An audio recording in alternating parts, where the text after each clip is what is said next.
Gawe geger saing dengin jagat raya. Bosah baseh kahanan lan tatanan.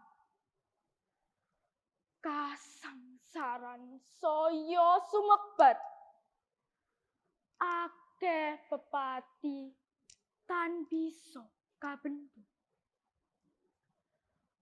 Sumingkire pageblok iki mawa tumbal wujud priya. Pancal panggung dadi korban. Mureh pulihe kahanan tumoto. Bapak Ibu Dewan Juri dan teman-teman terkasih, selamat pagi semuanya.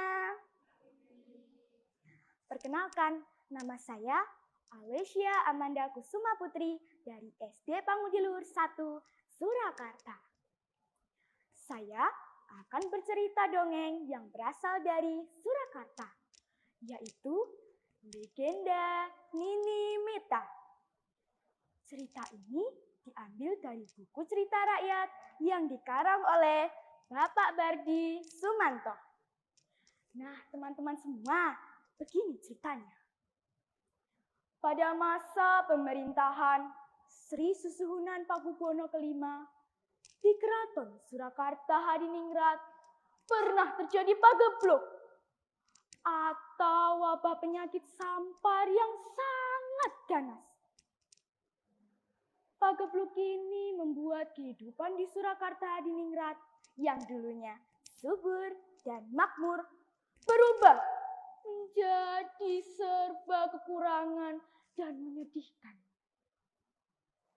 Sri Susuhunan Pakubuwono sangat sedih menghadapi kejadian tersebut. Apakah ada yang salah denganku sebagai raja?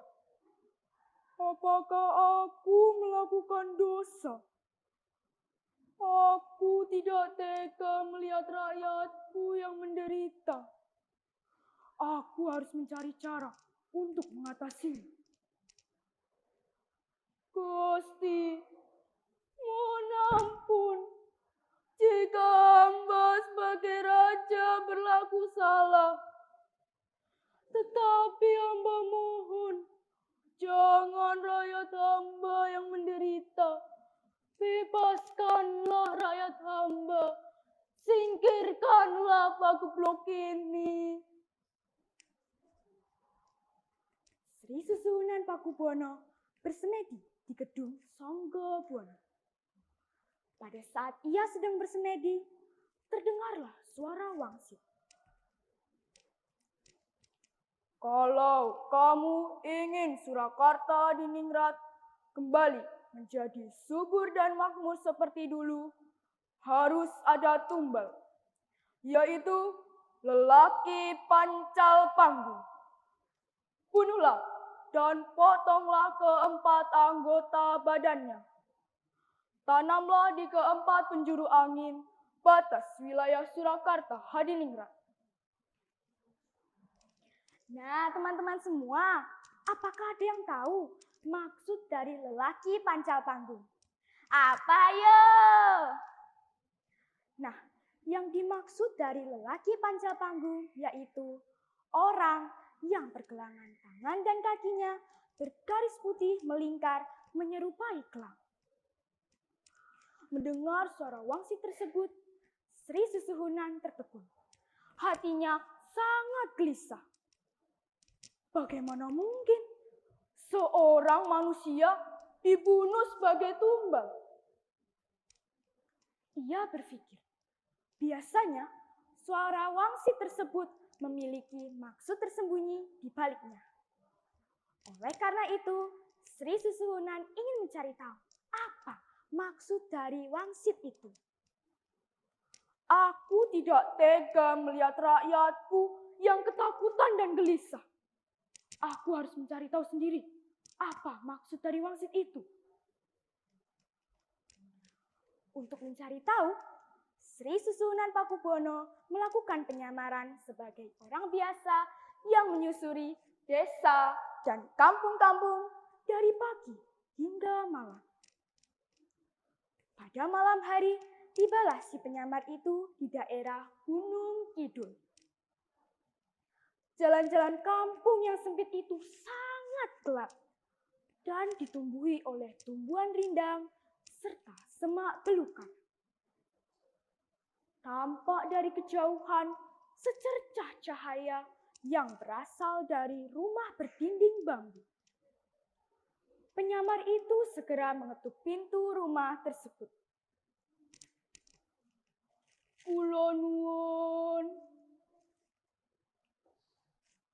Lama sekali tidak ada balasan dari dalam. Penyamar itu mengulang salamnya. Kula nuwun Ki, apakah ada orang di dalam? Dari dalam muncullah seorang lelaki yang membukakan pintu tersebut. Akan tetapi, orang itu mengamati tamunya dengan penuh kecurigaan. Hei di sana, siapa kau? Mengapa kau malam-malam datang ke rumahku? Pasti kamu mau mengemis ya? Mengganggu orang mau tidur saja. Minggat sana, saya tidak mau terganggu. Nah, teman-teman, mendapat bentakan dan hinaan seperti itu, penyamar itu segera meninggalkan rumah tersebut. Aku baru tahu, ternyata ada rakyatku yang bersikap seperti itu. Selalu penuh curiga terhadap orang lain, terutama mereka yang lemah. Beberapa saat kemudian, tibalah si penyamar itu di rumah yang selanjutnya. Tidak terlalu jauh dari rumah yang pertama tadi.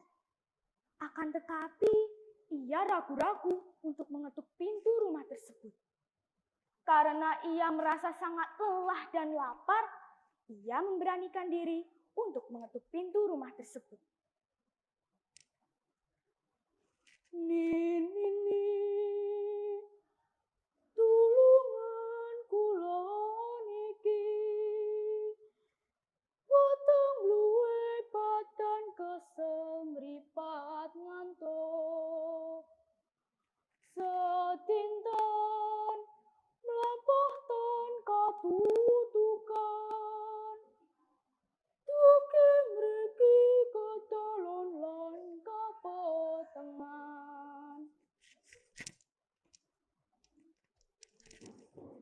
Ki Kaki, mriki kula tulungi, niki sekul benteran sawontenipun. Katur ngaso kangge angi cali saya. Terima kasih, Nek.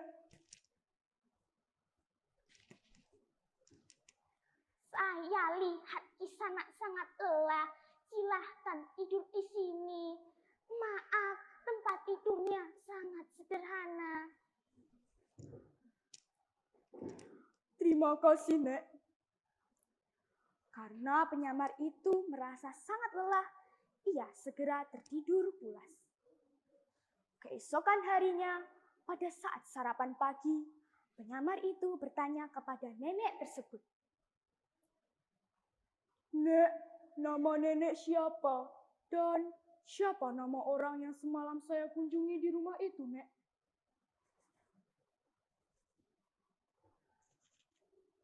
Nama saya Nini Mita.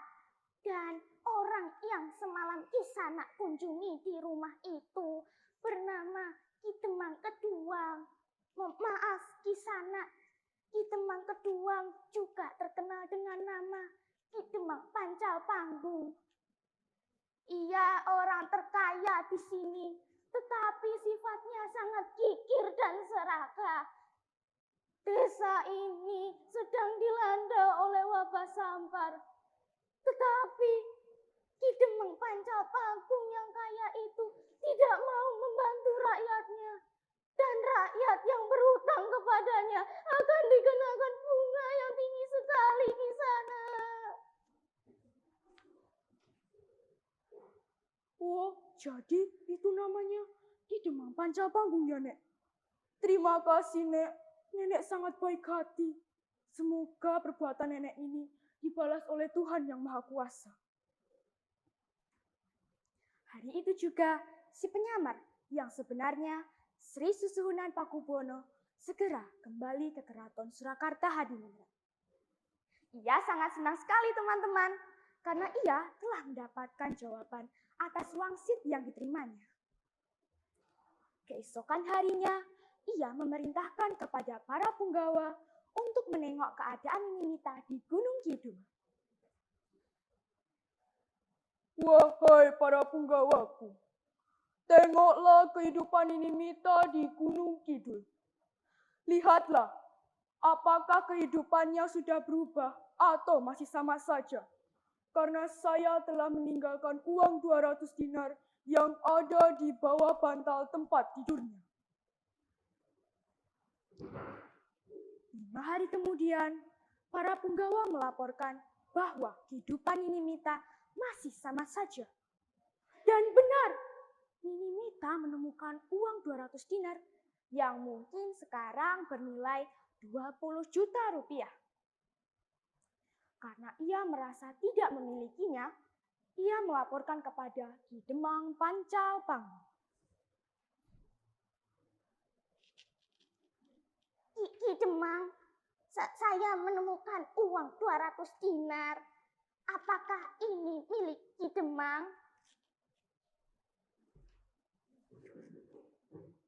Wah, betul Nini. Itu uangku. Sudah lama aku mencarinya.